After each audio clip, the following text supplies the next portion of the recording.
Good evening, and welcome to the Chicago Chapter National Black Nurses Association Health is Wealth program.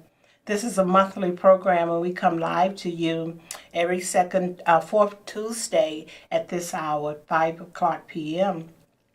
I'm just so happy. I'm Rev Evelyn Collier Dixon, and I am a member of the Chicago Chapter National Black Nurses Association. And we also have our television coordinator with us, Miss Janice Henry, and she's answering the phones today. I just want to say before I get started that the Chicago Chapter National Black Nurses Association is a professional organization consisting of registered nurses, licensed practical nurses, and student nurses, and we meet every second Saturday from 4 to 6 p.m.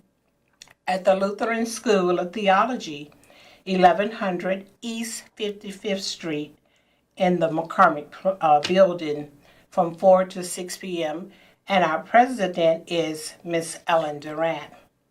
Now, I just want to talk today. We've heard so much this month about Health Awareness Month, and it is Health Awareness Month.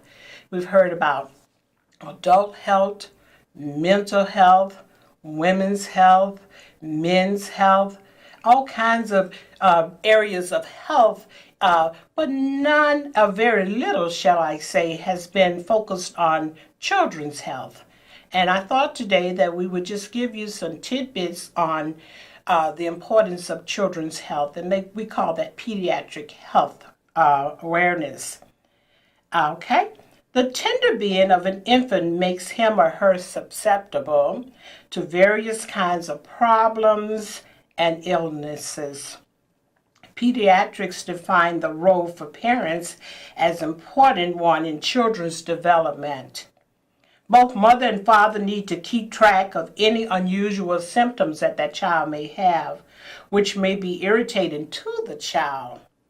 This is critical because only then can a pediatrician detect the main cause of pain and discomfort in children.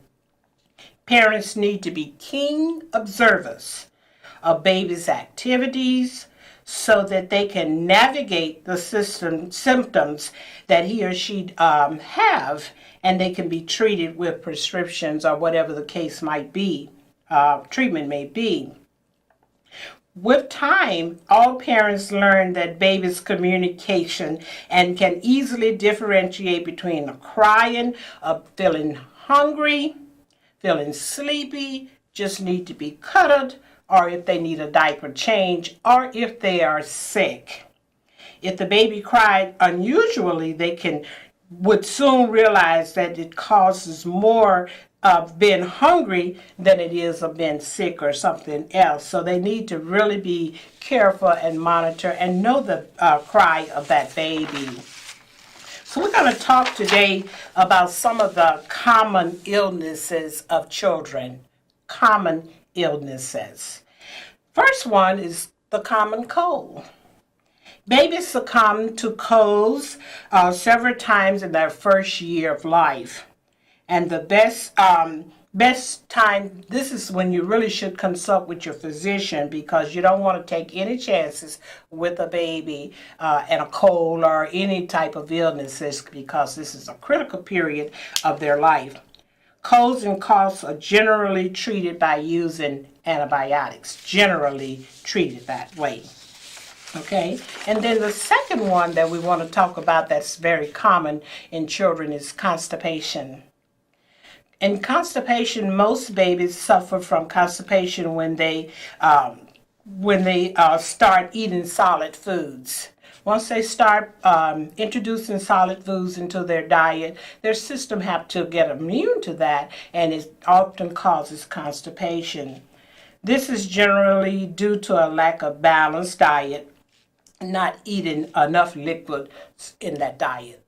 So if you introduce a baby to solid foods, just ensure that you also have liquid so that that baby does not become constipated. Another common thing that occurs in children or infant and young children is diarrhea.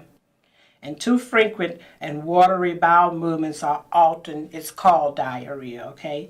The condition is more common in babies than it is in adults. So it's not uncommon that a baby would have diarrhea, but you want to watch that baby because you don't want the baby to become dehydrated as a result of losing fluid from the body. One that is real common that is often overlooked is ear infections. Ear infections are often a result of an accumulation of fluid in the middle ear, and that results in a growth and germs in that ear, and that baby or that child becomes very, very irritable and begin to pull on their ear. And once they pull on their ear, you know that that's not a usual thing that they do, so you know that something is going on, and that baby needs to be treated with antibiotics. Fever is common also. Fever is nothing to really worry about in and of itself, but it does need to be known that it's something is going on in the body that's causing that fever, an infection somewhere. So the baby needs to be treated. And you certainly don't want the baby to have long-term fever because it can lead into other complications such as seizures. So you want to be very careful with the baby when they have seizures. Gerd, and that's gastroesophageal reflux disease. And it often happens when the circular band of the muscles that act in the esophagus and the stomach is not mature. It says it's immature in babies.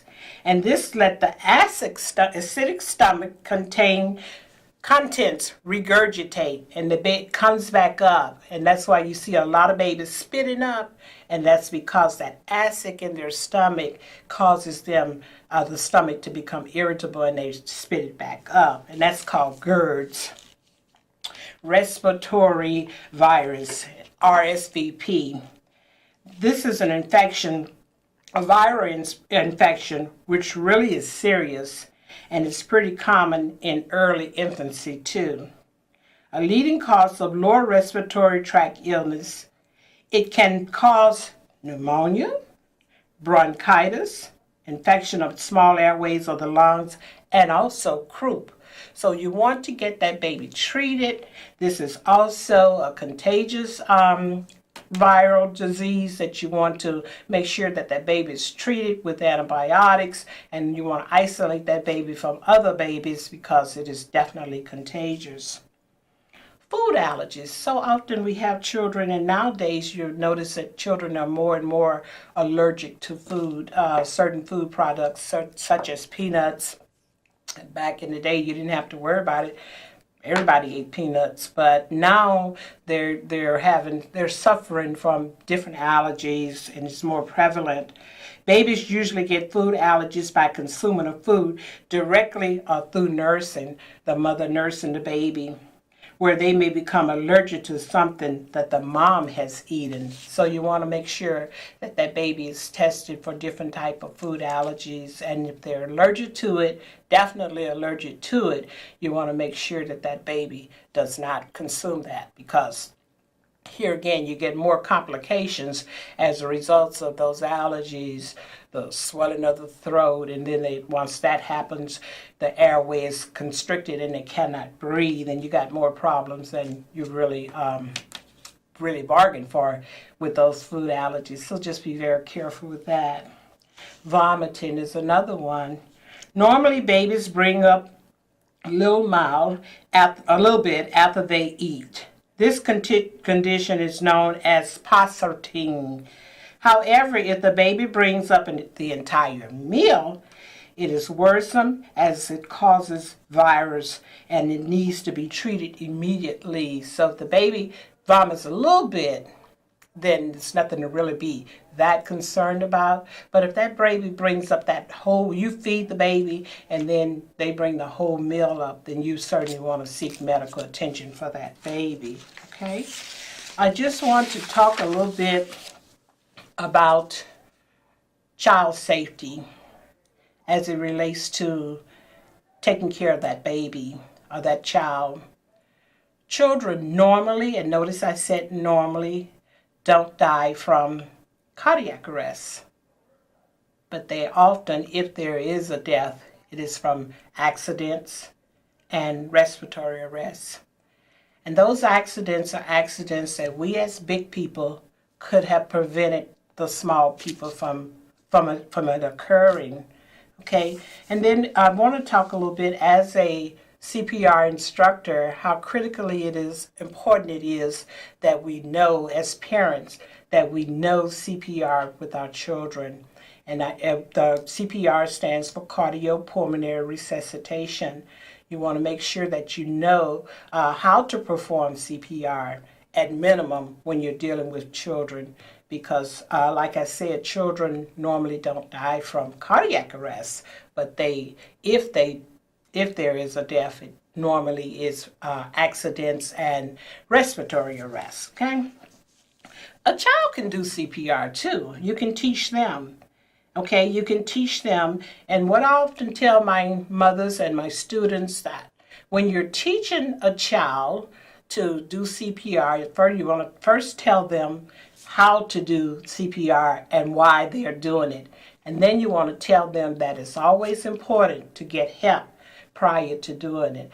If you're assisting a child and something happens to you, you want to tell that child to go dial 911. And notice I said go dial 911 simply because children and some adults are literal. And if you tell them go dial 911, they're going to go to the phone and they're going to look for 911. And 911 is not on the phone. So you want to be very clear in your instructions when you tell a child or even an adult to go get help. You want to tell them to go dial 911. And you will find that on the phone. And 911 is the emergency number. If you're dialing from your cell phone, and I'm deviating a little bit because I just want to say this for the sake of knowledge, information here. If you're dialing from your cell phone, you need to let the first responder, or whoever the dispatcher is, you need to let them know where you are because the address doesn't appear if it's a cell phone. If you're dialing from a landline, then you don't even have to tell them your address because it shows up in the dispatch office. And you want to make sure that when you give clear instructions, go dial 911. And when they do that, then 911 responds accordingly, okay? When you're teaching your students or your children or even your young people, because children are not too young and children learn easily. And if something happens to you, you certainly would want them to go and get help, okay? The next thing I want to talk about is some of the safety tips that children, that we as big people can do to prevent little people from getting into trouble, okay? Like I said earlier, is that children normally don't die from cardiac arrest. We do, older people, of course, the heart stops. But children normally, if something happens, it's because of an accident or respiratory arrest. So we as big people can do some things to prevent children from having accidents. We can, for infants and toddlers who are crawling around, you want to pick up that object off of the floor. And you want to ensure that that child does not put that object into their mouth, because with children and especially infants, the first instinct is to go from hand to mouth. So whatever's on the floor, it's going into the mouth. And so often those objects that are on the floor can obstruct that child's airway and cause them to choke or even go into cardiac arrest as a result, or respiratory arrest as a result of that object being on the floor. So you want to make sure that that object is picked up off the floor. Into the electrical sockets, you want to always make sure that you plug in those little devices that keep that child from sticking objects into those electrical plugs, because their natural instinct is curiosity, and they will go and they will put something into those plugs, and then of course the child is shocked, and we certainly don't want that. If you have the luxury of having multiple levels in your house or wherever you are, You want to ensure that guardrails are up for that child, because you don't want that child to tumble down those stairs causing injury. And so if you install guardrails into your home or with your institution, you want to make sure that that child is protected from falls, okay? The other thing that we want to make sure that we do, if you have the luxury of having a pool, you want to make sure that the child is always being attended. You want to know where the child is at all times. And if the pool is not being used, you want to drain that water from the pool and even cover it up.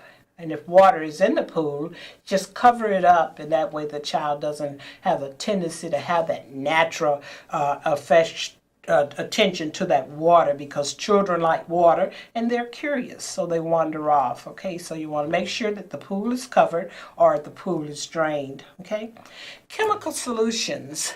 You want to always make sure that your chemical solutions are secured with lock and key, so that that child doesn't go to that out of curiosity, wander off, and they go and ingest those chemical solutions. So you can do that simply by locking your cabinets or even placing those items up high where a child cannot reach them. Okay, and we know by law that a child has to have car seats. That's by law.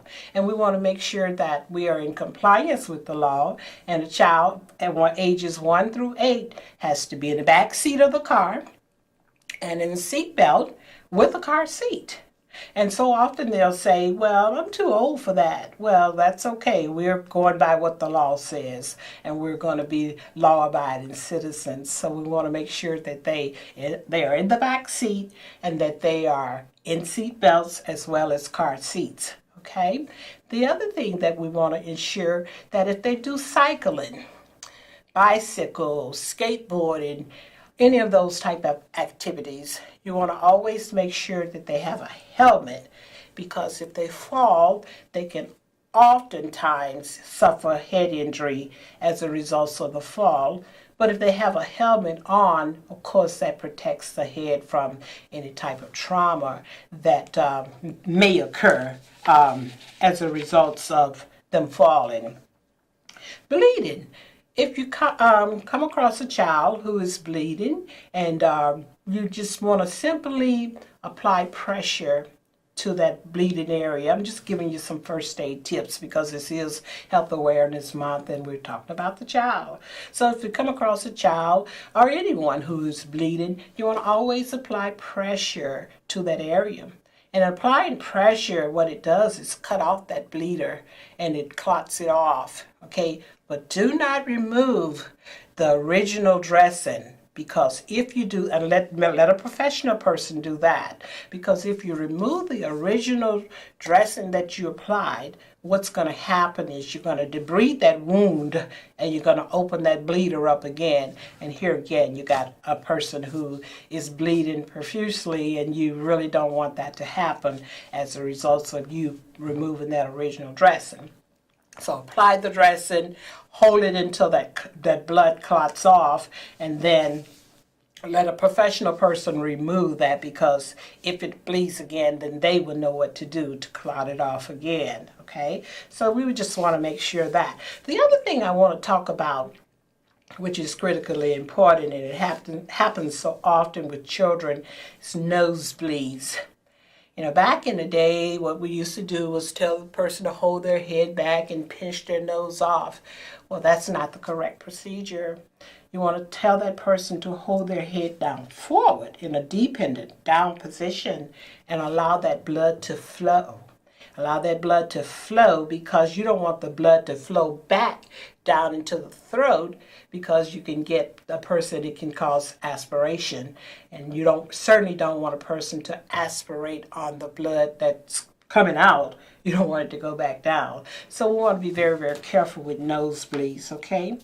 In the case of fires, you want to always teach your young people to stop, drop, and roll. Stop, but don't run when there's a flame, or if they're engulfed in flame, just stop. because when you run, that fuels the flame. And if you stop, drop, that means you go to the floor or the ground, and then you roll over, and that causes you to put the fire out.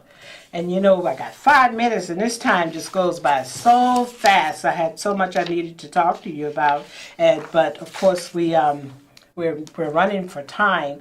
I want to just say this about child immunization, which is very, very important.